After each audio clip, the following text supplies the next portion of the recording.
Very good morning. Today I will explain important question. It is solve the following LPP by dynamic programming approach. And the question is maximize z is equal to 8x1 plus 7x2 subject to the conditions 2x1 plus x2 less than or equal to 8, 5x1 plus 2x2 less than or equal to 15. If you see this question, we have two decision variables in this given example. So this problem is said to be in the given question, in the given problem we have two decision variables x1 comma x2 and two constraints. So it is a two-state and two-stage problem, and this means in this question we are going to do two stages. Did you remember in the production allocation when we were having three variables x1, x2, x3, we have solved the question with three stages called stage 3, stage 2, stage 1. Similarly, in this example we have x1, x2 as two variables. So we will solve x1, x2 in two different stages. Here also we can move with either forward approach or backward approach. So generally we go for backward approach. So here also let's apply backward approach. So in the backward approach, what we do is first we solve in stage 2 we will solve variable x2. In stage 1 we will solve variable x1. Clear? So I'm trying to solve x2 in stage 2. I'm starting with stage 2. It's very simple. In stage 2 we are getting optimum solution for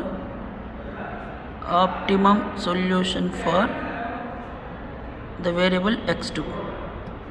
Optimum solution for variable x2 is very simple. Now if you check our given objective function, this is 8x1 plus 7x2. So in the first stage we need to solve x2 variable, that is 7x2.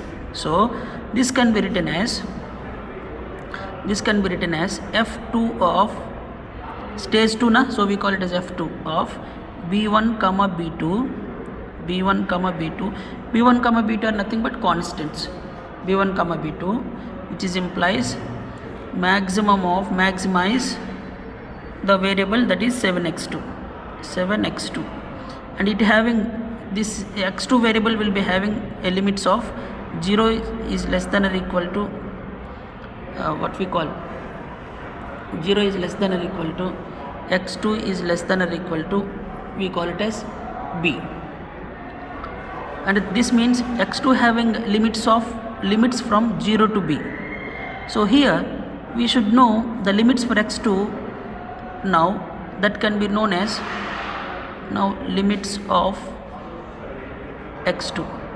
It's very simple. Limits of x2 can be taken as, see, we have two equations. So from the first equation 2x1 plus x2, let's say, is equal to 8, and 5x1 plus 2x2 is equal to 15. These two I have written from the given question. So to get the limits of x2, from the first equation we assume x1 as 0, then we will get x2 is equal to 8. So from the first constraint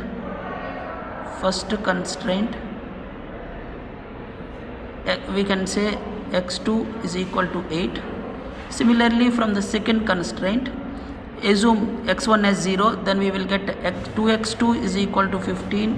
So x2 is equal to 15 by 2, that is equal to 7.5. Got it? So this is nothing but, therefore x2 limits are nothing but minimum of these two x2 values, that is 8 comma 7.5, So from these two, 8 comma 7.5, the least is 7.5. So 7.5 is the limits for x2.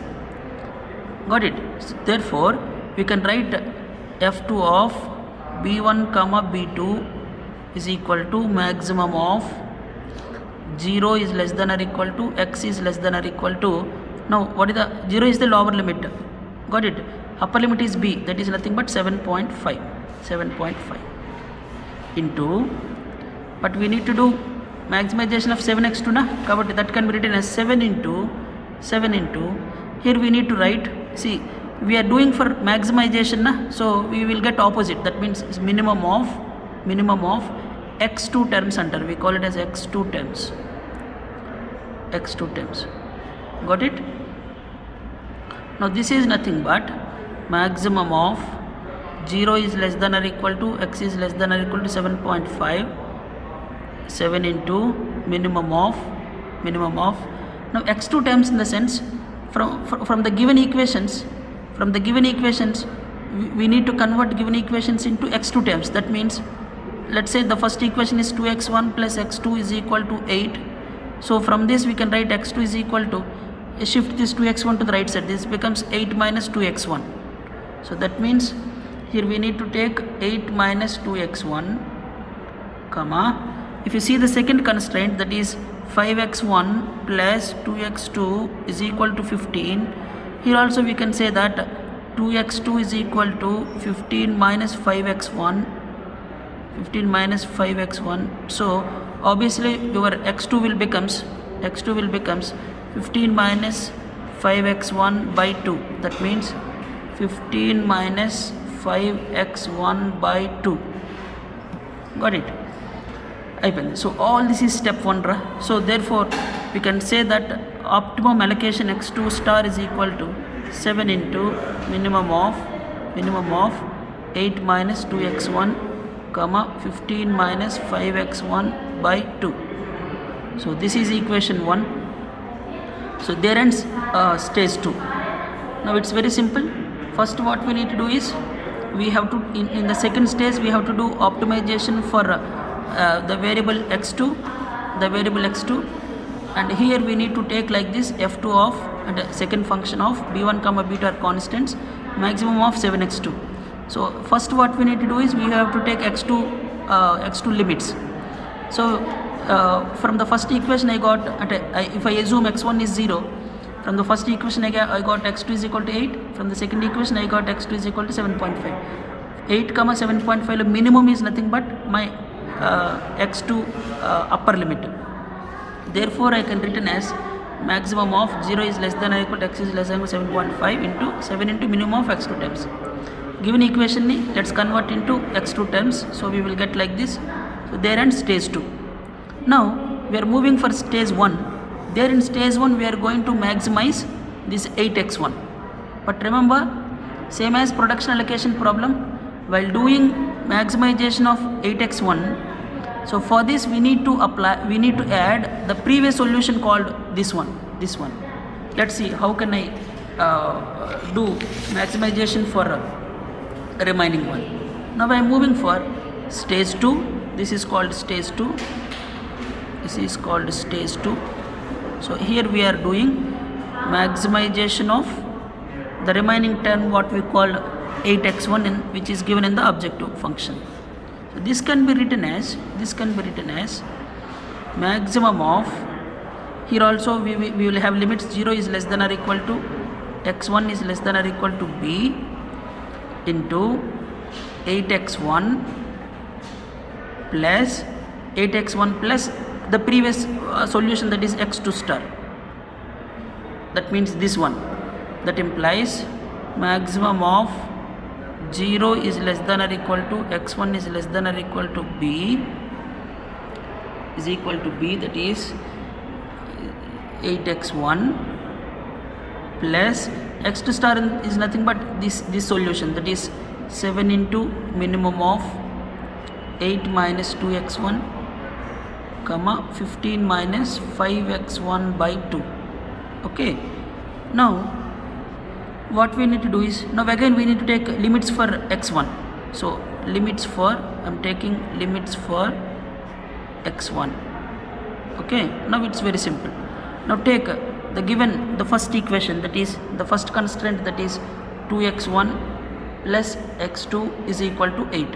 Now we are taking limits for x1 na? So obviously x2 becomes 0, which implies 2x1 is equal to 8 ra. With this we can say that x1 is equal to 8 by 2, that is equal to 4.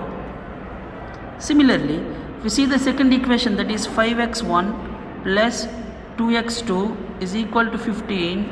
With this we can say that again, let's assume x2 as 0, then we will have 5x1 is equal to 15, which implies x1 is equal to 15 by 5, that is equal to 3. So with this we can say that x1 limits are nothing but minimum of these two values, that is 4, 3. So 4, 3 minimum enter. What is the minimum? 3 is the minimum. So x1 limits are 3. So therefore maximum of 0 is less than or equal to x1 is less than or equal to, now max upper limit is 3. So x1 is equal to 3. Now what we need to do is we have to substitute this x1 in the above equation of this. That means 8x1 means 8 into x1 means 3 plus 7 into minimum of 8 minus 2 into x1 means 3, 15 minus 5 into x1 means 3 by 2. This implies maximum of 0 is less than or equal to x1 is less than or equal to 3. 8 3 is 24 plus 7 into minimum of, see, 8 minus 6. 8 minus 6 means 2. Here if you observe 15 minus 15 becomes 0. So that means maximum of 0 is less than or equal to x1 is less than or equal to 3. This is 24 plus 7 into 2, 0 ki minimum 0, 7 into 0, 0, it becomes 0. That means we will get maximum of 0 is less than or equal to x1 is less than or equal to 3. So it is nothing but 24. So whatever we get, the value of this is nothing but our answer. Therefore our maximized value z is equal to 24. And what is the x1 we got? What is the x1? What is the maximum upper limit? 3. That means our x1 is equal to 3. Now if you substitute this x1 is equal to 3 in the previous equation 1, see here this is equation 1. If you substitute x1 here, you will get x2 is equal to 0. So this is our solution. If you want, you can check for x2 value, that is x2 is equal to 7 into minimum of 8 minus 2x1, 15 minus 5x1 by 2. If you want, you can substitute, that is 7 into minimum of is nothing but 6, 0, and you are getting 0 only. That means x2 is equal to 0. That I have written here. So this very important question if you have any, once go through the question. If you have any doubts, I will just call me, I will explain.